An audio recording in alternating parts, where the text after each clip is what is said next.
Welcome to the Mindset Architect Podcast, where it's all about creating the life you want, the business you want, and making a real difference. Join us in unlocking the code to true success. And now your host, Tony Caliendo, Master Coach with Rethink Coaching. Welcome to the Mindset Architect Podcast, episode number 145. I'm Tony Caliendo, author of Less Over More and executive coach here at Rethink Coaching. And as always, I want to welcome you and thank you for being here. Time truly is our greatest asset, and the fact that you're willing to invest your time with me today means a great deal, and I truly do appreciate it.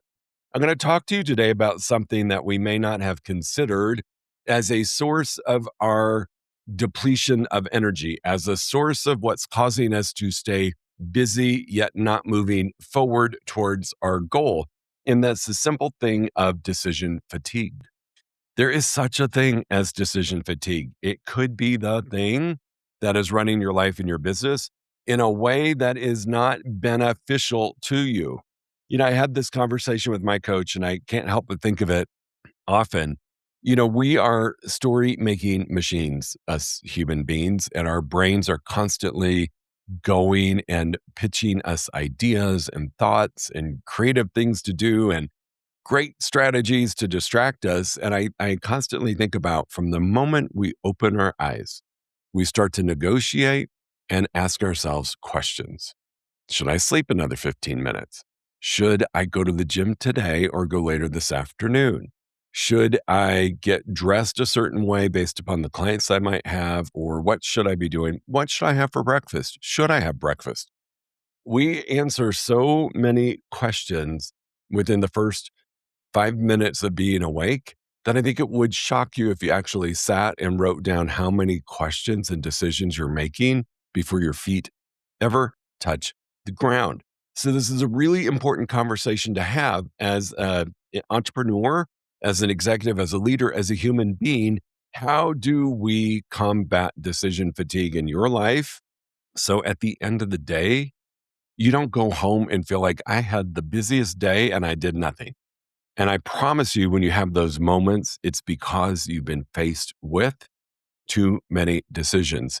I've said this before, and it's been one of the simplest things that I do in my world that helps tremendously is I plan my tomorrow today. So one of the last things that I do at the end of my work day today is to plan my day for tomorrow, what my business strategies are, what my lead generation strategies are, what my outfit's going to be. I make a lot of decisions the night before. So when I wake up, I don't have all of the pull at me to make those decisions. There is such a gift of relief in my mind when I wake up and I know what's going to happen. For me, I know my morning routine. I know it's coffee. I don't have breakfast. I know it's journaling. I know it's prayer. I know it's meditating. I know the way my morning is going to go. I know what I'm going to wear. These simple decisions that I pre-decide creates a calm for me in my future, and in this case, in my next day. It's funny, Reagan and I will food prep. And we do it typically on Sundays. We're pretty good about not going out to eat Sunday through Wednesday. And then we start our weekend on Thursday, yet we food prep. And we always laugh at the end of dinner that's been pre-made for us or that we just have to warm up. And say the best part about dinner tonight was we didn't have to decide. We didn't have to make a decision, and it was done, and it was simple. It might be uneventful, yet it's one of the small things that we do to eliminate decision fatigue. How many of you, couples or single, have that conversation with yourself? What's for dinner? What do you want to eat? Where do you want to go? Those decisions equate to decision fatigue. It's not just business decisions. It's every decision that you have to make in your day that leads up to and compounds to fatigue. So I do believe that when we're peppered with question after question after question or scenario after scenario, we are in a continuous cognitive demand. We're on high alert. What's next? What am I going to have to decide? Who's going to ask me a question? What's going to be important?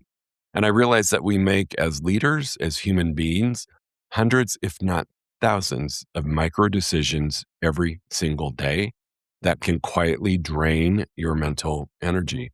Decision fatigue can show up as procrastination, irritability, lack of focus, indecision, and overwhelm. Think about it. Procrastination to me, I will tell you, in my earlier days, if there was a gold medal given out for procrastination, yours truly would have won it year after year, because procrastination, I believe, is a symptom of overwhelm of decisions.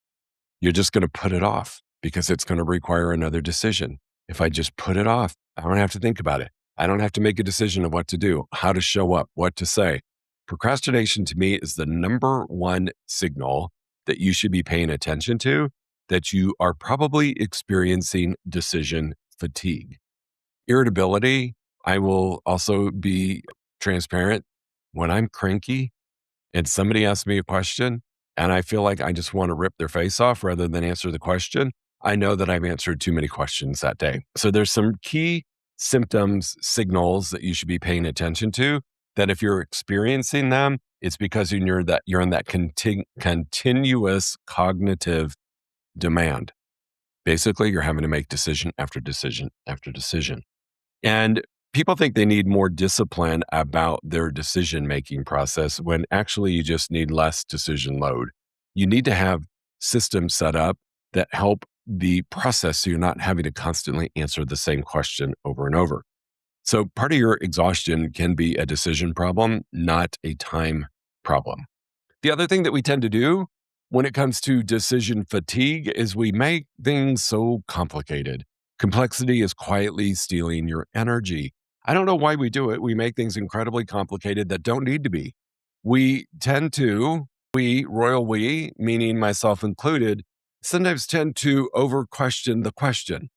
What if? Well, what if this happens? What if that happens? What if this doesn't happen? What if we go through all of these scenarios in our mind and we complicate it versus just taking action in dealing what happens next when it happens, because you're equipped to handle it. But when you overcomplicate it, you really cause a depletion of your energy, your mental energy.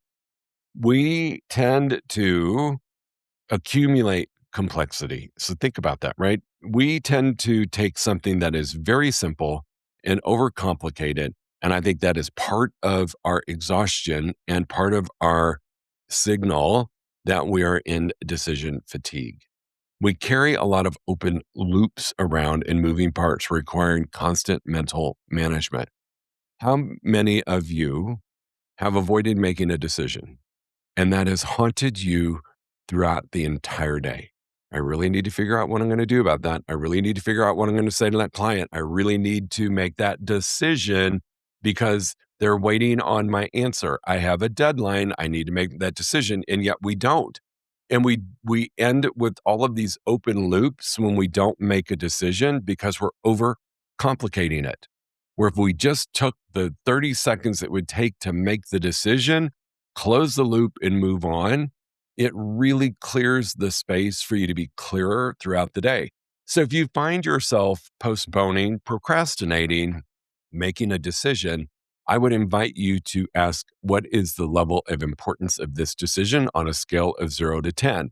Who is affected by this decision? What is not able to be completed if I do not make this decision? And it will help you decide, do I need to make it today? Or is it really a decision I don't need to make? I don't need to worry about it. I don't even need to have it on my list of things to do today. So don't overcomplicate things. And the one thing that we have to keep in mind and when things become complicated is a lot of people are like us and they're procrastinating and they're getting irritable and they have a lack of focus and they've had a lack of indecision. And all of a sudden they're up against a deadline, not your deadline, their deadline. And they impose their deadline on you. So their failure to plan or make a decision suddenly becomes your emergency. Well, it doesn't have to. Their failure to plan does not need to become your emergency and need to be your decision that you have to make in that moment and discard all of the other important things that you had lined up for yourself to do for you. The third thing is, I know this to be true because I'm one of them, and so are you. Why successful people eliminate decisions. So many successful people preserve energy through simplification, not just discipline. So this is the opposite of what I was saying earlier, right? We tend to overcomplicate things. We make things very complex with the what ifs, shoulda, coulda, woulda. We need to have defaults. We need to have routines, boundaries, and operating rhythms that reduce repeated mental negotiations. This is where having systems and standards in place really, really help. When I find myself having to make the same decision multiple times, either that day, that week, or that month, it is a sign to me that I'm deficient in one of my systems, that I'm deficient in one of my standards. When you have systems and standards in place, decisions are really unnecessary because it's outlined for yourself and anybody else that might be in your organization or in your world that is looking for some guidance. What I love about this is that it's structure, it's not restriction, right? So having standards in place, having systems in place is really about structure, not like controlling restriction. But what it does best, it preserves your energy. Our brains are constantly looking for the simplest path forward to conserve energy.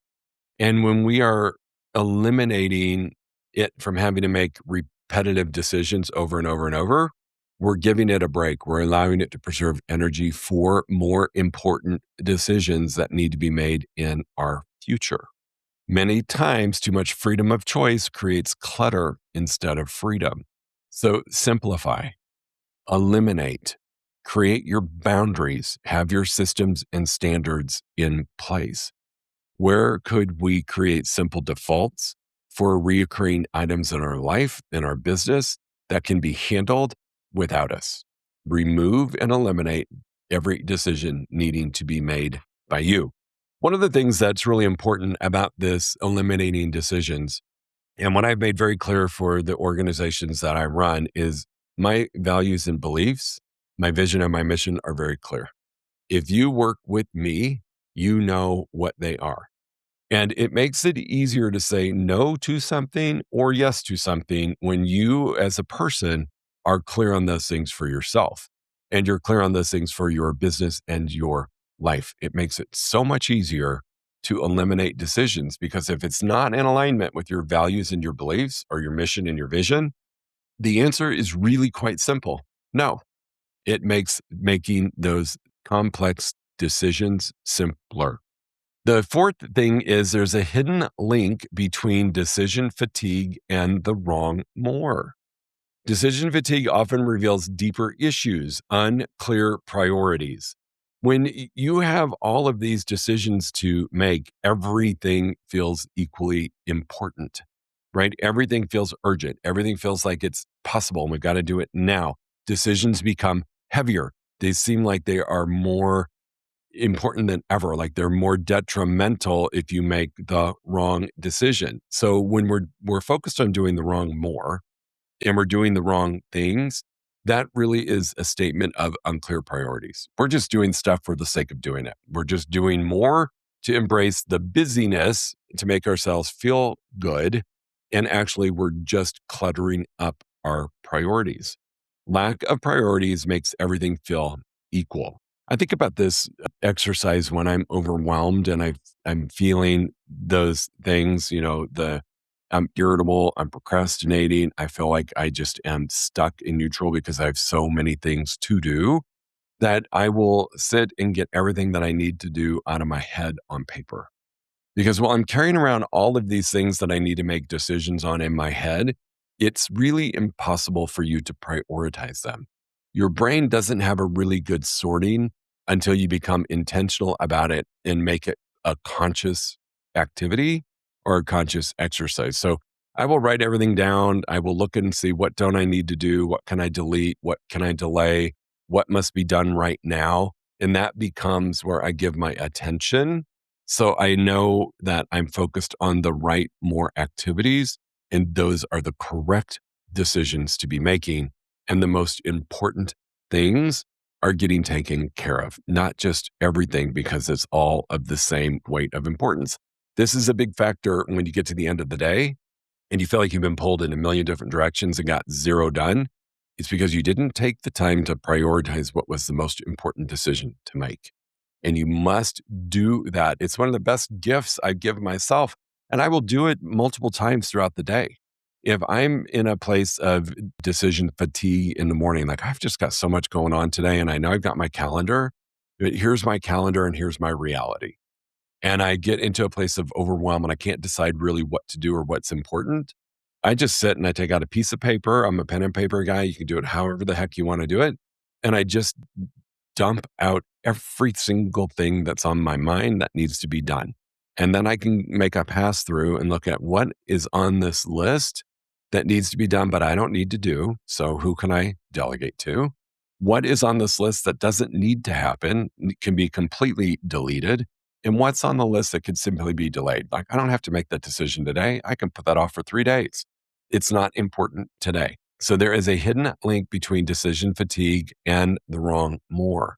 When you're doing too much, or you're doing everything that's living in your head, you're going to lose sense of priority and what is more important than anything else. So that one simple activity can help you out. The fifth thing I want to share with you is your life may be over designed. I don't know if you've ever thought about this, but high performers often turn productivity into another source of exhaustion. We want to optimize systems, routines. Any habits become mentally draining because one of the things we're doing is constantly wanting to improve it. We want to analyze it. We want to make a decision about it. We are constantly optimizing. Now, there's nothing wrong with improving systems, but what I always recommend to people is leave everything alone for 90 days. Let it run its course, because chances are the systems you have in place, the routines that you're using, the habits that you have installed are the right ones. The tempted days of reconstructing it and redoing all of it is simply because you've given your attention away to decision overload. You've allowed people, distractions, thoughts, whatever it is, to interfere. And when you're having to make these decisions, it's because you then believe your systems aren't working for you and you want to quickly change it. Don't do that. Let them work for you. Test them for 90 days and see. Just get in the place of trusting the decisions you made about the systems and routines that you have in place, that they're the right ones. Let it play out over many scenarios. It's kind of like when people are asking me, I've been in my relationship now and marriage for over 22 years. And people ask me, how soon did you know? And the same thing about systems and always wanting to change it is what I say for relationship advice. Go through a year where you've got holidays, probably a sickness, probably some tragedy has happened or something of significance has happened. You've got to let it play out to test to make sure that the relationship is strong enough to weather that. Same thing with your systems and your routines. Let it go. Let it play out for a while to make sure it's good. So don't overmanage, don't overcomplicate. Do not constantly be working on your systems, because that is a major energy drain that you don't need to do. Trust that your systems that you created are good or good enough. And then we can tweak them in 90 days or 120 days, because then you'll have a better sampling of what needs to be done. But that is one thing that can put you in overload about decisions, is what system do I need to change? What step of this do I need to change? And then if I change that, it changes what else? And you're going down this huge laundry list and getting yourself into decision overload. And lastly is, how do you reduce decision fatigue starting now? And what I know is you don't solve decision fatigue by becoming stronger. You become it and solve it by being simpler. It's my whole philosophy of less over more in the book I wrote. It's not about more. When you make things simple, when you let go of the wrong more, when you subtract things that don't matter, that don't warrant your time to make a decision, it can make things so much simpler for you. The other thing that I would say, if you're leading a team and they're constantly coming to you for a decision, you've not done a great job as a leader to teach them how to think and make a decision on their own. I got to the point in my organizations, and people who work with me will tell you this. If they come to me with a question, I don't answer it. I typically will ask them, what would you do? What do you think I would do? And every time I did that, it was training them to come to me with a solution, not just a question. So I didn't have to make a decision. And we base our decisions here on a very simple concept. It's a three-legged stool. If you can answer yes to the three questions, I'm never going to criticize you for the decision you made. Was it good for the customer? Was it good for you, the business? And was it good for our financial standing? Was it profitable? If those three decisions are a yes, if those three answers are a yes, then make the decision. You don't need to come to me. If I would have made a different or better decision, I might talk to you about it. But chances are I'm just going to reward you for making a dang decision. And then you're going to come to me less and less. So I don't want you to own everybody else's stuff to have to make decisions for them. Think about it. They're in decision fatigue as well. So how easy is it to go to your report and say, hey, tell me what to do? We constantly need for people to be able to learn how to make their own decisions. Create your operating principles to eliminate repeat decisions. So again, if you're making the same decision over and over, chances are you don't have a standard or a system in place. Put one in place. Create that space for eliminating the wrong more quickly. Do that brain dump things out for yourself and make the best decisions based upon the most important tasks that you must. So you're going to eliminate, delegate, delete, delay. You're going to do all of that. So you're only left with the critical things that you must do.